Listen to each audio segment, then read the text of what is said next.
Hola, Gálatas capítulo 2. Estoy bien entusiasmado en entrar en Gálatas capítulo 2. El Gálatas capítulo 2 es una carta que el apóstol Pablo le escribe a los de Galacia, y es una región de muchas ciudades, ¿verdad? Por eso es que ese es el único libro que dice iglesias. Um, entonces, el apóstol Pablo escribe una carta bien fuerte. ¿Qué pasó? Yo les planteé el único evangelio, que Jesús murió y resucitó.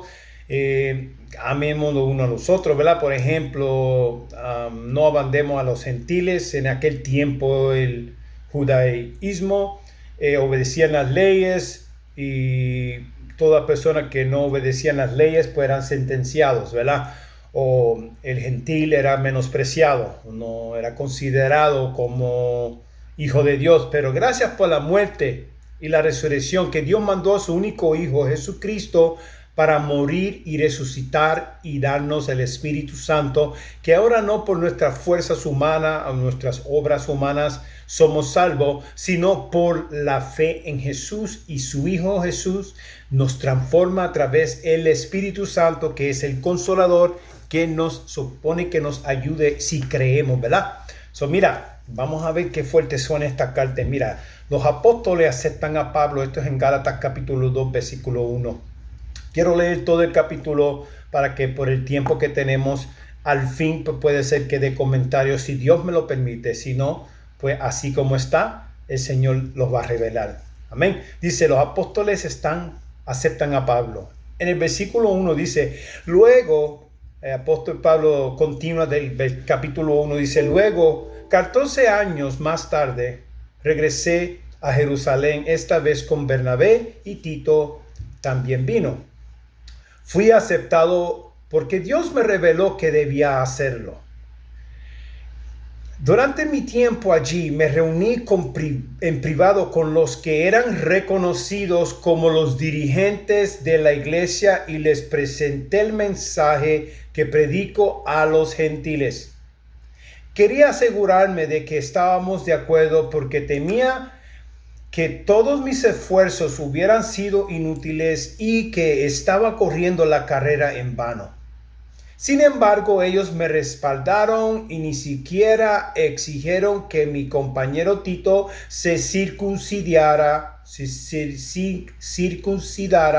a pesar de que era griego. Los que no conocen lo de la circuncisión, era un requisito por la ley para ser como un creyente, ¿verdad? De Dios. Eran leyes y tradiciones que en verdad sí eran verdad. Pero después que Jesús murió y resucitó, en nadie, aún con todas esas tradiciones o leyes, nadie pudo obedecer todas. Por eso Dios mandó su único hijo, para que a través de Jesús podamos obedecer, ¿verdad? Y ser salvo. Incluso, el versículo 4, incluso esa cuestión surgió solo a causa de unos supuestos creyentes, en realidad falsos, que se habían infiltrado entre nosotros. Se metieron en secreto para espiarnos y privarnos de la libertad que tenemos en Cristo Jesús. Pues querían esclavizarnos y obligarnos a seguir los reglamentos, ¿verdad? En ese tiempo eran los del judío, pero no nos doblegamos ante ellos ni por un solo instante. Eso no se rindieron. Queríamos preservar la verdad del mensaje del evangelio para ustedes. Es que ellos querían guardar lo que Jesús le había revelado, para darnos una oportunidad de ser salvos por la gracia y la libertad en Cristo Jesús. Versículo 6 dice, los líderes de la iglesia no tenían nada que agregar a lo que yo predicaba. Dicho sea de paso, su fama de grandes líderes a mí no me afectó para nada. Eso es lo que el apóstol dice, porque Dios no tiene favoritos. ¿Sabías que Dios no tiene favoritos? Dios mandó a su único hijo para morir y resucitar para ti, para el creyente, para que el creyente siga creyendo, para que el no creyente sea salvo y crea. Tú sabes, Él no le interesa. Él lo que quiere ver es su Hijo Jesús crecer en nuestras vidas a través del Espíritu Santo. Dice, los líderes de la iglesia no tenían nada que agregar lo que yo predicaba. Dicho sea de paso, su fama de grandes líderes a mí no me afectó para nada, porque en realidad Dios no tiene favorito.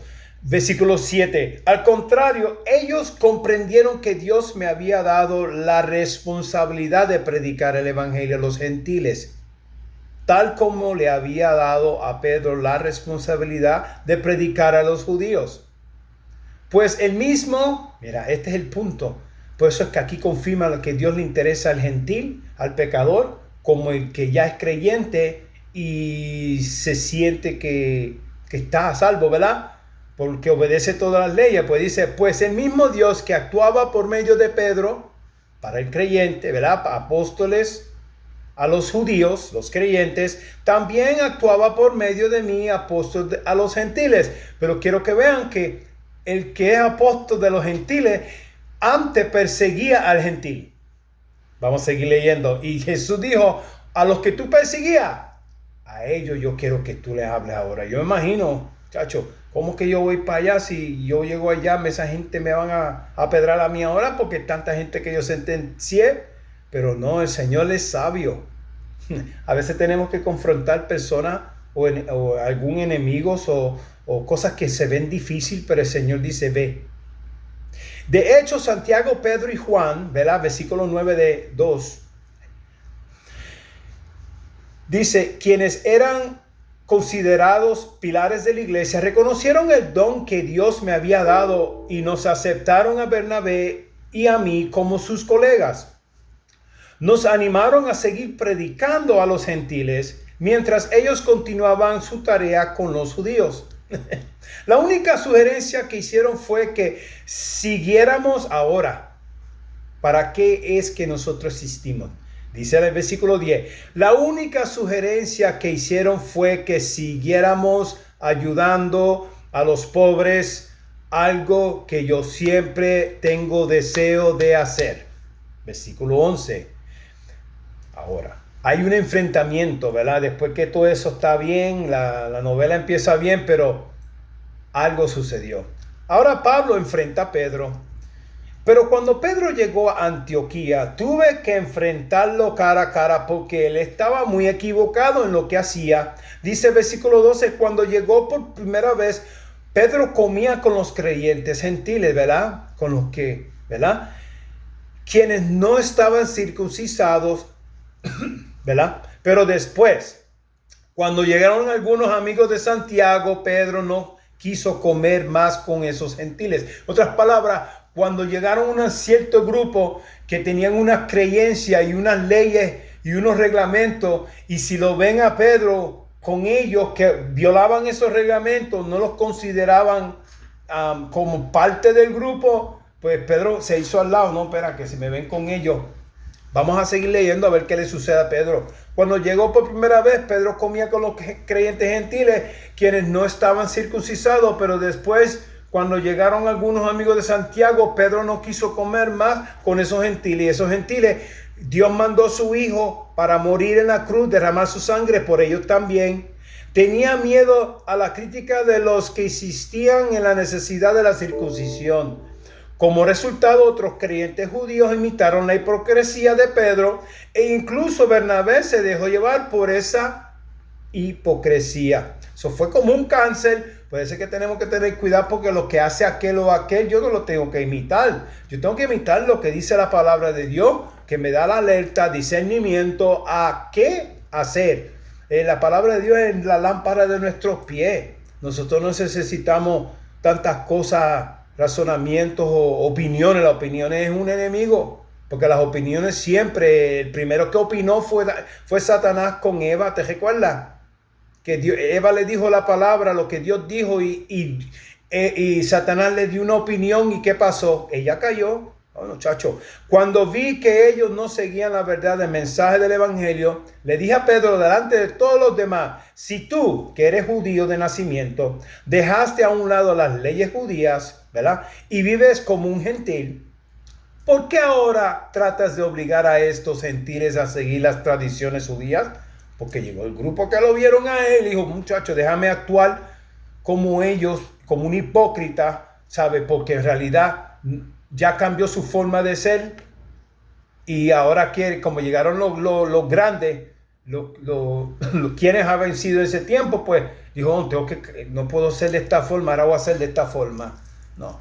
Tú y yo somos judíos de nacimiento. Mira como Pablo le dice a Pedro, tú y yo somos judíos de nacimiento, no somos pecadores como gentiles. Sin embargo, sabemos que una persona es declarada justa ante Dios por la fe en Jesucristo y no por la obediencia a la ley. Y nosotros hemos creído en Cristo Jesús para poder ser declarados justos ante Dios por causa de nuestra fe.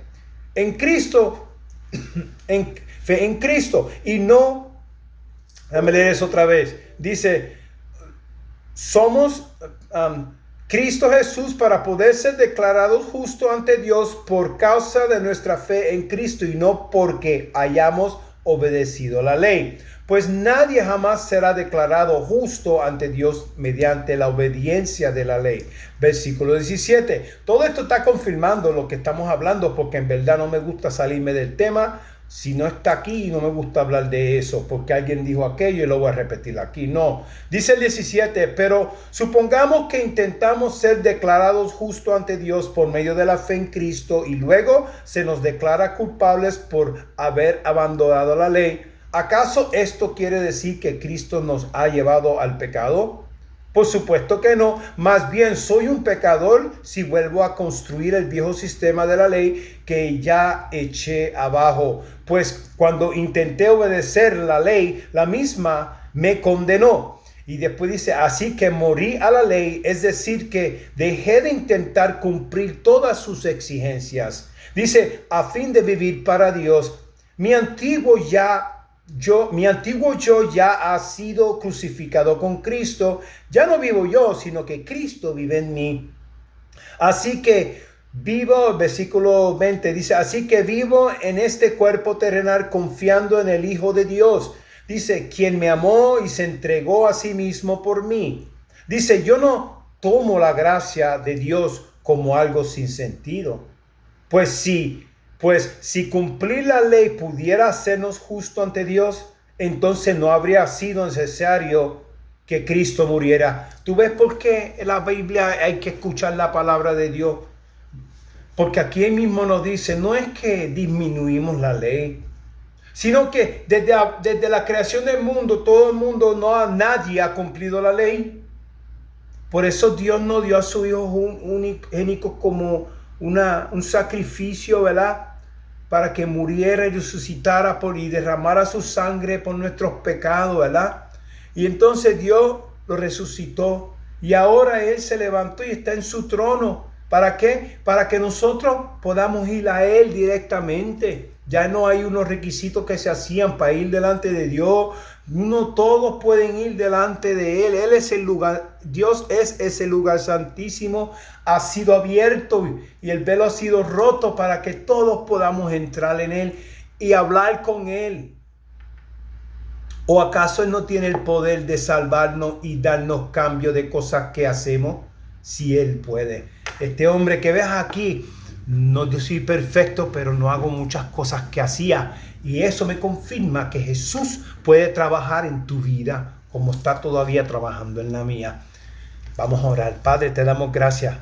Perdónanos por nuestros pecados. Gracias, Señor, por la gracia tuya. Te pedimos que tu Espíritu Santo nos revele y nos llene de esta rica palabra para nosotros poder mantener nuestros ojos en ti. No seamos distraídos ni a la izquierda ni a la derecha por ninguna cosa que digan ser salvos por hacer otras cosas más. Somos salvos por la muerte y resurrección, por el confesarte como nuestro Señor Jesús, creer que resucitaste y confesar nuestros pecados. Gracias, Señor. Jesús es nuestro Señor. Comparte este video para que muchos puedan escuchar la verdad de las palabras de Gálatas capítulo 2. Dios los bendiga.